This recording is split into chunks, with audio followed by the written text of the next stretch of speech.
Muy buenas tardes. El equipo número 2 va a dar inicio con la exposición. Con respecto a la arquitectura clásica, primero iniciamos con las características formales y funcionales con respecto a la cultura grecia. Bueno, estas fueron adinteladas y ordenadas, puesto que adinteladas eran porque tenían dos elementos verticales que soportan a uno horizontal y ordenadas porque eran básicas y con líneas rectas. Aunque conocen la bóveda, no la utilizaban en sus obras. El orden se manifiesta a través de sus formas básicas y con líneas rectas. Pasamos a la segunda, que vendría a ser sencilla, pues no tenían tanta ornamentación, eran sobrias y utilizaban elementos básicos, pues la arquitectura es elemental en su configuración al incorporar regularmente un solo volumen de formas sobrias y básicas. También viene a ser equilibrada en cuanto a su trazado o forma, ya que está hecha con un canon o medida. ¿Y qué viene a ser este canon o medida? Pues es la regla general que también se utilizaba para su arquitectura. Continuando con los materiales, pues en ahí predominaba la piedra, también se usaba muchísimo la caliza, el mármol, la arenisca, y algo que no era muy elemental y que no se utilizaba mucho era la madera. Continuando con los elementos decorativos, pues la decoración se manifestó poco, pero era notoria, pues incorpora elementos decorativos como las cenefas, las rosetas, las ovas, las perlas, las palmetas, entre otros, así como policromía. También se mostró en se encontraban los colores rojos, el azul y el dorado. Características estructurales. En la arquitectura griega, fundamentalmente son adinteladas, conoce la bóveda pero no la utiliza. Dentro de ello también tenemos los órdenes griegos, las cuales son los dóricos, jónicos y corintios. Dentro de los dóricos, sus templos presentan columnas sin base, con capiteles simples y convexos. En los jónicos presentan columnas más altas y todas las columnas se asientan en una base circular. Y en los corintios presentan énfasis y se asientan en una base y el capitel es más ornamentado. En los cánones arquitectónicos tenemos al orden arquitectónico griego, que son los estilos de columna. Estas se dividen en orden dórico, que son las más simples, jónico, que son las un poquito más adornadas, y corintio, que son las más esbeltas. Como ejemplo de estos tres órdenes tenemos al Partenón, el cual representa el orden dórico. Este era usado como un templo griego y actualmente se encuentra en Grecia, pero en esa época estaba en la Acrópolis de Atenas. Además, sobre el orden jónico tenemos al templo de Artemisa, el cual está ubicado en la polis de Éfeso, actualmente Turquía. También para el orden corintio tenemos al templo de Zeus, el cual estaba en la Acrópolis de Atenas, hoy Grecia. También tenemos a las cariátides. Esta imagen nos representa la tribuna de las cariátides. Están ubicadas en el templo de Erectión, Acrópolis de Atenas. Estas representaban a mujeres que eran esclavizadas, pertenecientes a un pueblo derrotado, el cual tenía un significado, aparte de estructural, simbólico, ya que representaba todo el peso del templo que ellas cargarían durante la eternidad. Bien, con respecto a las tipologías de vivienda, las viviendas de Grecia estaban divididas en dos grupos principalmente. Una de ellas es la casa de las familias humildes y la otra es la vivienda de las familias ricas. Con respecto a las viviendas de las familias humildes, tenían un piso bajo dos piezas pequeñas y un piso de alto que se subía por una escalera exterior. Ahora sus techos eran planos y el suelo era de madera o de barro.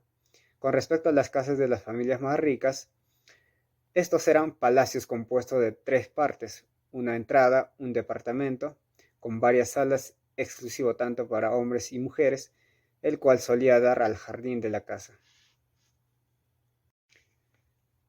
Bien, con respecto a las tipologías constructivas de Grecia, se puede identificar 6 de ellos, donde la primera son los propileos, los cuales fueron monumentos construidos con columnas griegas, los cuales tenían formas muy complejas. El segundo es el ágora, el cual es un conjunto de espacios urbanos que se crearon como centros sociales. El tercero es el stoa, que se trata de un gran pórtico con una larga y esbelta columnada.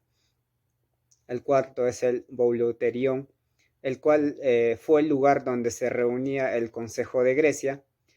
El quinto es el mausoleo, el cual Es una estructura edificada para mantener y honrar los restos de cualquier individuo o un grupo familiar. Y por último están los estadios, los cuales se utilizaron principalmente para realizar encuentros deportivos.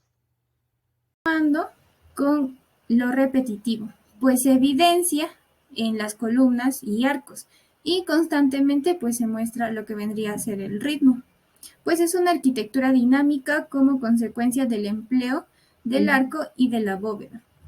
También vendría a ser pesada por su monumentalidad y por sus materiales, dado que se usaba materiales como la piedra, el sillar, el hormigón, el ladrillo y la madera. Daré pase a mi siguiente compañera.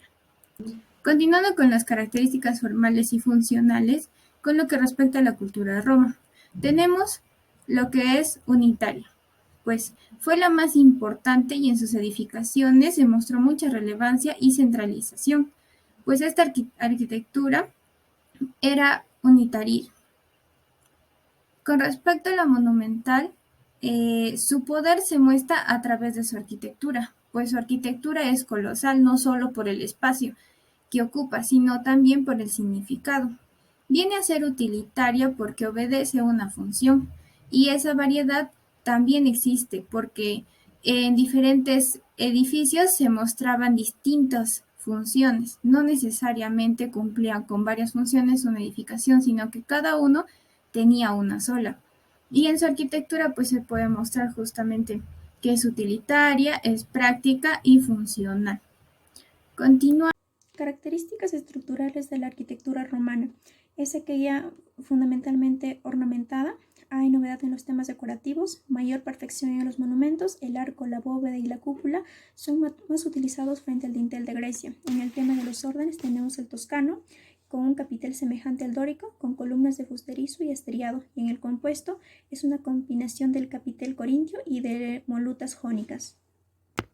En los cánones arquitectónicos, aquí los romanos usaron el mismo orden arquitectónico griego, solamente que le añadieron dos más, el toscano y el compuesto. El toscano, que es similar al dórico pero más simple, y el compuesto, que ya combina el jónico y el corintio. Ahora hablemos de los elementos arquitectónicos. Añadiendo al orden compuesto y toscano, podemos mencionar al arco de medio punto. Este soporta mucho más peso, más altura y sobre todo más amplitud. Se caracteriza por tener media circunferencia, así como en el arco de Constantino. También el arco de dintel abovedado se caracteriza también por tener el uso de dovelas. ¿Qué son? Son piedras pulidas que en conjunto forman un arco. Aquí arriba tenemos por último al arco escarzano. Este, a diferencia del arco de medio punto, tiene, por así decirlo, un arco rebajado. ¿Qué quiere decir? Que no termina a la mitad de la circunferencia, sino a una menor distancia. Primeramente hablaremos sobre los materiales usados en la arquitectura romana, en las que se destaca la piedra, el mármol, el hormigón romano, el estuco, el ladrillo romano y la madera. En cuanto al hormigón, era uno de los materiales más fundamentales de este tipo de arquitectura, ya que era un material moldeable, barato y resistente, que no solo servía en los muros, sino también servía en las bóvedas y en las cúpulas. Los romanos desarrollaron con la pulsolana hormigones más ligeros y de gran calidad.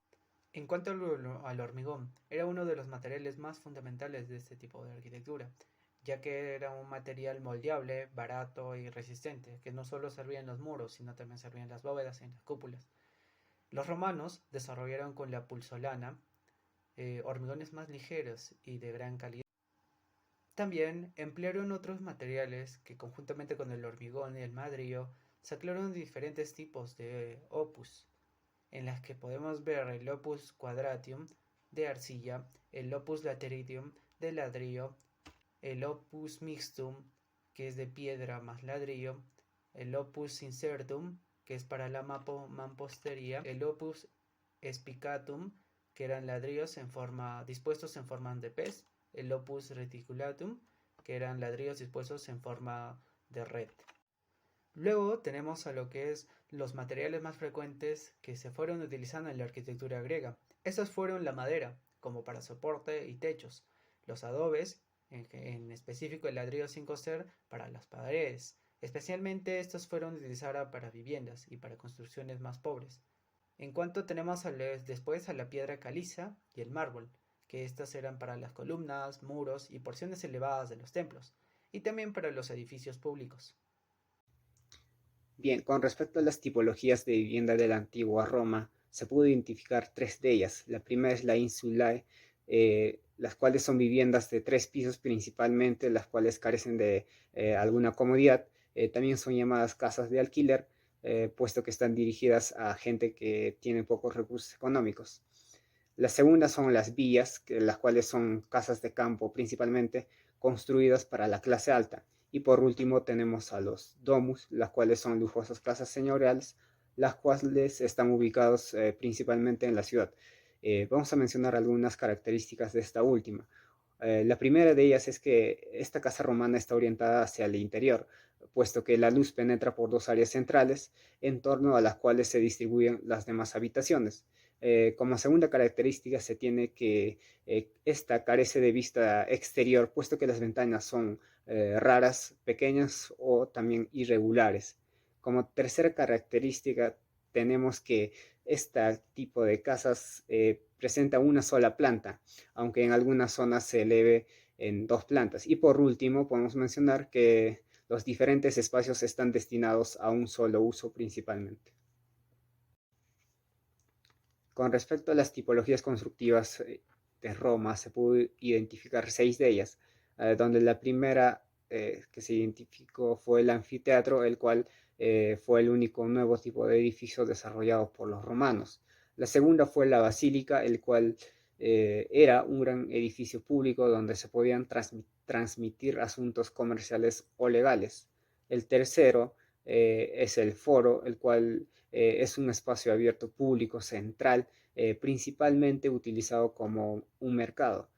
El cuarto es el circo, el cual era un gran lugar al aire libre utilizado para eventos públicos en el antiguo Imperio Romano.